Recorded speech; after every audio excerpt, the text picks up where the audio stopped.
మనం riddles solve చేయబోతున్నాం. Let's start. అడవిలో ఒక శవం కనుగొనబడింది. డిటెక్టివ్ మేహుల్ వెంటనే ఆ ప్రదేశానికి చేరుకున్నాడు. అక్కడ ఎటువంటి రక్తపు మరకలు లేవు, కానీ అతని మెడపై ఫింగర్ ప్రింట్స్ ఉన్నాయి. అడవిలో కొన్ని గంటలు ఉన్న తర్వాత మేహుల్ కొంతమంది సస్పెక్ట్స్ ని కనుగొన్నాడు. స్కెలెటన్ చెబుతోంది, నేను ఆ వ్యక్తిని మర్డర్ చేయలేదు, ఎందుకు చేస్తాను, నాకు ఆకలి వేయదు, దప్పిక వేయదు.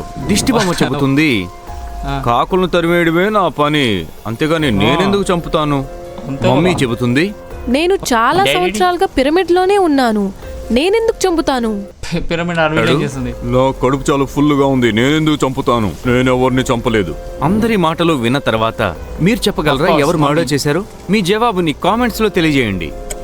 Answer mummy. ఎందుకంటే మమ్మీ పిరమిడ్ లో ఉన్నా అని చెప్తుంది. వీడికి ఎట్లా వచ్చింది?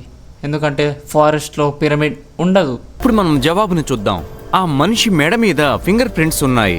సస్పెక్ట్స్ అందరిలో కూడా జాంబీ ఒక్కడికే ఫింగర్స్ ఉన్నాయి.